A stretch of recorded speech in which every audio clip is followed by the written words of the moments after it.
It is the end of the 12th century. As Europe lies mired in the Dark Ages, two cultures set the standard for human civilization. The Islamic states in Persia and Central Asia,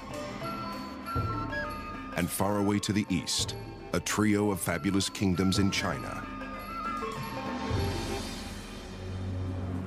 Between these stretch vast, inhospitable grasslands, the Eurasian steppes. Although the steppes are formidable, they are not empty.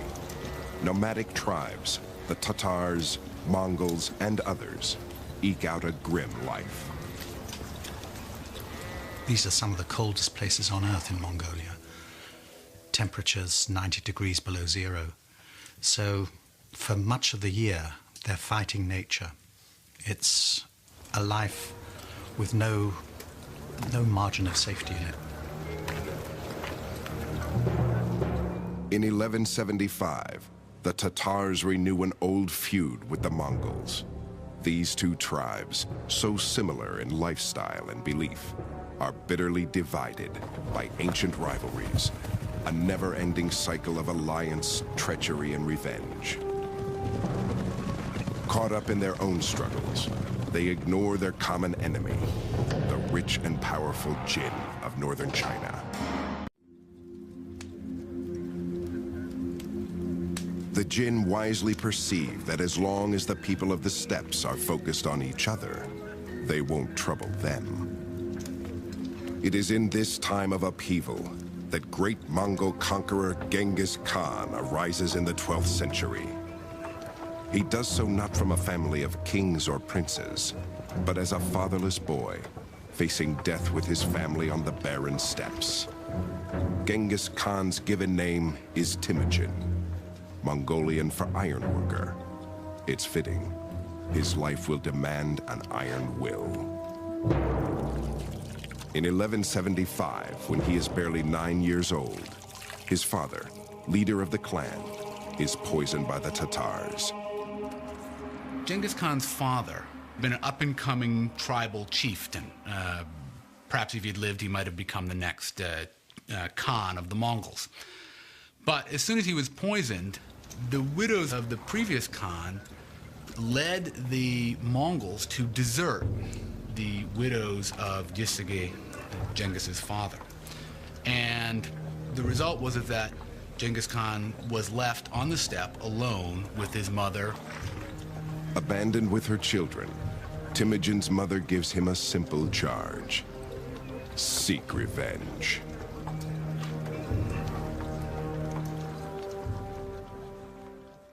For 30 grueling years, Temujin fights to unite his clan and gain the title of Khan, great leader. He learns to trust those proven loyal in battle, and he remains suspicious of all others.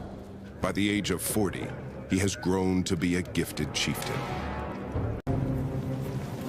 Having united his tribe, in 1196, Temujin turns to the second task: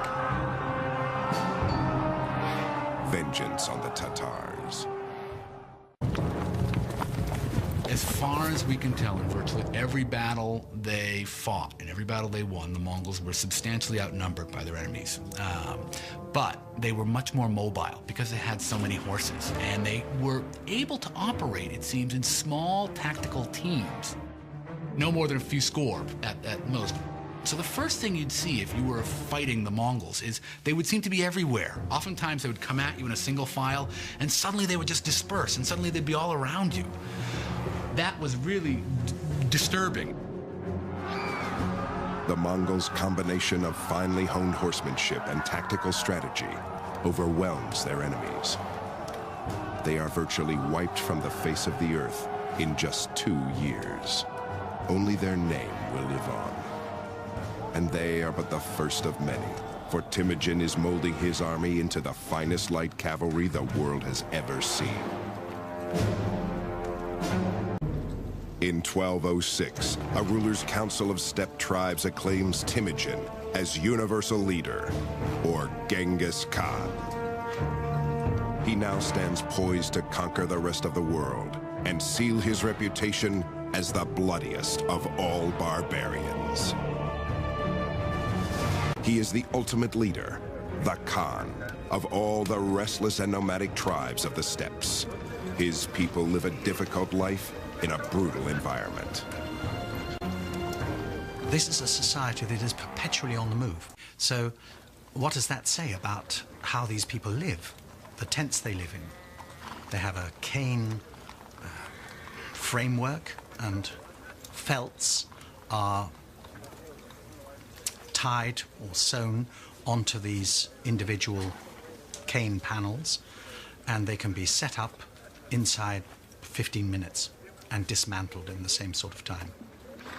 So the inside of yurts was incredibly dark and smoky because they only had a hole at the top and a hole at the doorway. And the doorway always faced south because the Mongols were superstitious that good news came from the south. You had felts on the floor, felts on the walls, so dark, dark, dark, and then everything permeated with smoke. What did they burn? There's no wood on the steppe, so it's dung. So it's smoke that's permeated with animal smell as well. This hardscrabble existence shaped Genghis Khan's character, and his mother's words of vengeance provided his mission. By the year 1206, Genghis Khan's power over the steppes is unchallenged. Now he directs his vengeance on the wealthy and arrogant Jin of China. In 1211, the Mongols moved to invade China. The enormous ancient nation sees them as scruffy upstarts out to stir up a little trouble. The Chinese have no idea what they are about to face. Within hours of their initial meeting, the Mongol troops annihilate a much larger Chinese force. The nomads learn fast. They copy Chinese siege technology to breach their city walls. They become the embodiment of terror. And then they start beating their drums. And these drums are carried by 4 people on ropes. And the mere sound of them drove people mad with fear. They brought with them the prisoners from the previous city that they'd captured and pushed them into the moat so that they could go over them, over the dead bodies at the city walls. And then they would slaughter every living thing, the very cats and the dogs. In 1215, they lay waste to the capital of northern China, Chengdu, present-day Beijing. But just as victory seems within reach, news arrives that trouble is brewing in the Mongolian homeland.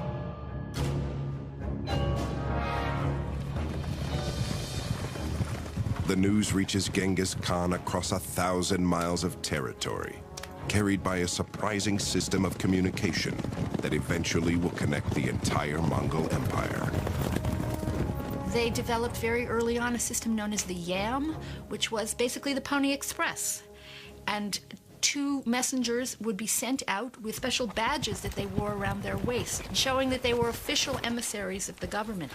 And horses would be provided at post stations every 25 miles for these 2 to ride off carrying in their hands, literally, rolls with messages on them. In 1218, the Yam riders bring Genghis Khan the news that Kuchlug, the Khan of the Naiman clan, is fomenting a rebellion among other disgruntled tribesmen. Genghis Khan's hard-won order is being threatened by disloyalty from his own people. This cannot be tolerated.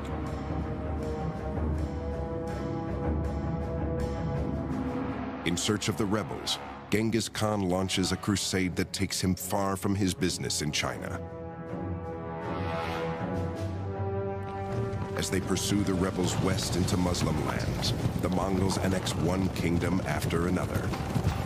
Before crossing into each new territory, Genghis Khan gives the local ruler the option to give up the conspirators and surrender peacefully.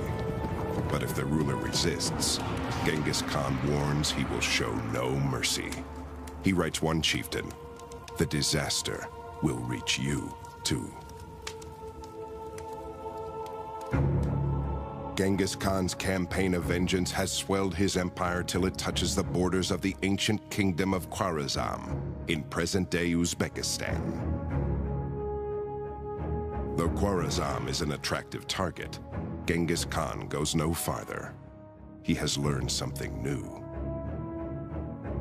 I think that the key moment in the career of Genghis Khan that lifted him from being a territorial chieftain in Outer Mongolia, and it's not accident that Outer Mongolia means the boonies, it means the back of beyond, that moved him from that to a player on the world stage, was when he began to realize that his territories were on the Silk Road and that he could change the fortunes of his people by trade. And so he sent a series of embassies to his nearest neighbor, the Sultan Muhammad, who was the ruler of the Eastern Islamic world. And those embassies were finally followed by a caravan of 1,500 camels.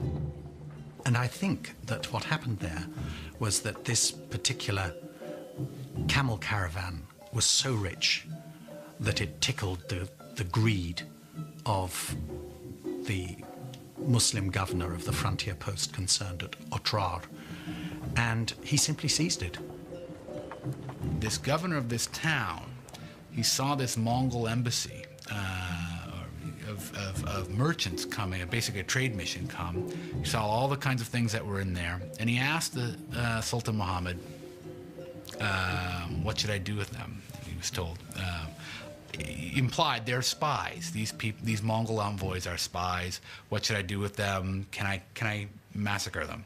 And Sultan Muhammad said yes, and they were. Undeterred, Genghis Khan sends a second envoy, only to have him seized. His beard is shaved off in the street as an act of humiliation before he is sent back. The caravan of gifts, of course, is not returned. Genghis Khan's final dispatch to Sultan Muhammad is simple and grim. You have chosen war, he writes. And it was that event, that greed, that breaking of the laws of interchange of ambassadors, of allowing merchants free run across frontiers, that caused the Mongol catastrophe, the catastrophe which, as one Russian chronicle says, left no eye open to weep for the dead. They came, they sapped, they plundered, they burnt, they slaughtered, they departed. Now, this is an utter disaster for the civilized world, and it had that curious small trigger. As his soldiers prepare for war in 1219, Genghis Khan is unconcerned. That will happen, he says, which will happen. And what is to be, we know not. Only God knows. In carrying out God's heavenly plan, the Khan will teach his enemies a terrible lesson and continue a conquest that will destroy all that stands before him, including the wealth and knowledge of an entire civilization. But the Sultan's stronghold, Samarkand, is defended by an army much larger than Genghis Khan's own.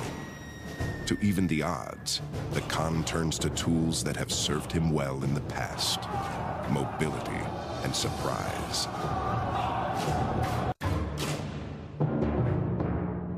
Genghis Khan's first blow comes at the border town of Otrar in 1219.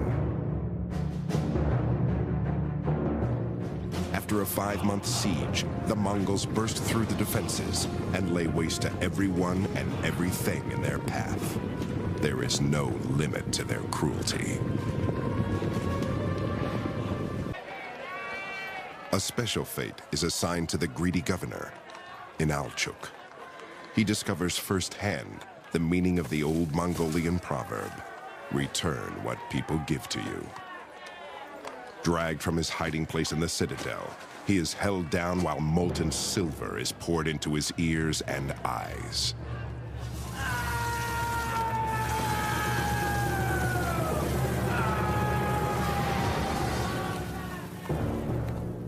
In February 1220, Genghis Khan plots a three-pronged attack, unrivaled in cunning and malice.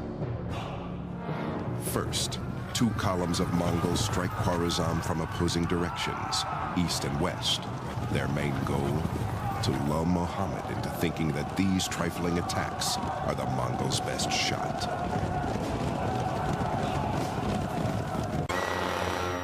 Diverted by the Mongols' feints and skirmishes, Sultan Muhammad strings out his forces along hundreds of miles of farmland and river valleys south of Samarkand. But far away to the north, Genghis Khan prepares for the main assault. Genghis Khan carefully seeks out the smugglers and bandits who know the secret waterholes and camel routes in the desert of Kızılkum. These will be his guides. They will lead his army over 300 miles of punishing desert sands, a back door to the Sultan's kingdom.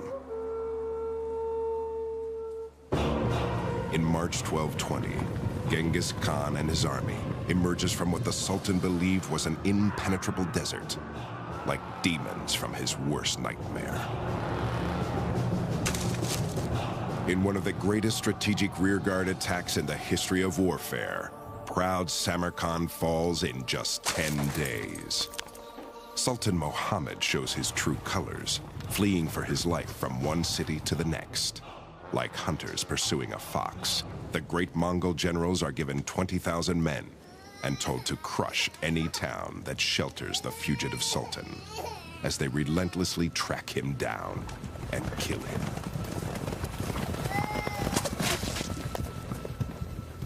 So it was not just a matter of beating an army in the field, but eradicating the power of a country to ground zero, so that there could be no recovery. So they sowed salt in the fields, they destroyed the wells, they flooded the cities, they cut the canals, they chopped down the orchards, as if there were no tomorrow. The Mongols' monstrous rampage devastates magnificent Persian cities like Balkh and Herat. Genghis Khan is not concerned. They couldn't care less. So the destruction that they visited on the Eastern Islamic world has lasted to this day. The ruins of once great cities still lay scattered across Persia like ghost towns. With the annexation of Khwarezm, Genghis Khan's empire reaches from the Yellow River all the way to the Caspian Sea, the largest continuous land empire in the history of the world. The most remarkable result of this Mongol conquest is that East is open to West for the first time in 1,000 years. A Pax Mongolica, a Mongol peace, allowed people for the first time to travel in absolute safety from Rome to Beijing. That was never possible before, and it wasn't possible until the 20th century afterwards. It's not a small thing.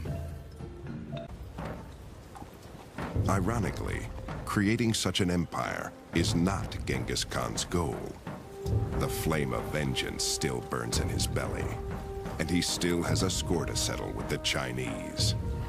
To that end he now turns, but it is the one thing beyond his reach. In 1227, in his mid-60s, Genghis Khan dies on the march to China. According to legend, the victim of a freak riding accident.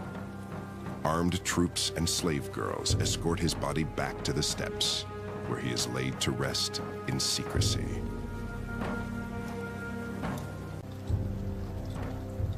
Genghis Khan's empire seems to be as lost as his mountain grave, for upon his death, the state he sought to unify breaks apart, carved up into 4 kingdoms for his 4 sons. In an eruption of violent conquest, the Mongolian Empire continues to expand after Genghis Khan's death in 1227. In the west, the Golden Horde, descendants of Genghis Khan, rules southern Russia and Khwarezm. In the Far East, the Khan's grandson defeats and unites the three kingdoms of China. And in Persia, the Mongols convert to Islam, building fabulous mosques to glorify their new god. Still, as successful as the Mongolian Empire may be, its huge size makes it difficult to maintain. There weren't enough Mongols. This was not a gigantic nation. It wasn't like China, for example.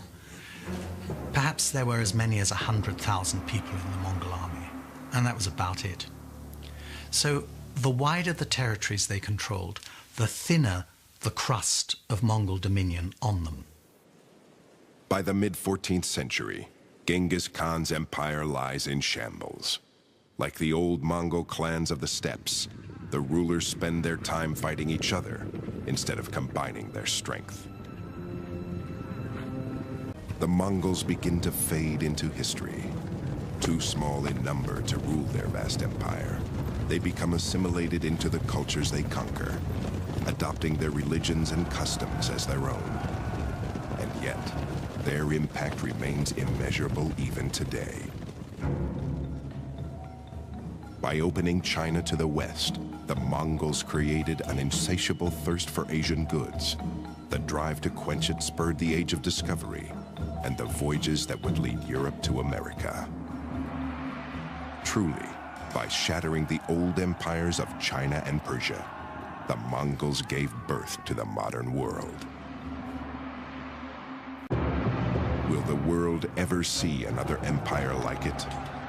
In Mongolia, some fervently hope so. Even today, Genghis Khan is worshipped there as a god. His name is a source of national pride, his tent a hallowed shrine. Small wonder then that the Mongols wait eagerly for the spirit to rise anew and for the barbarian to return.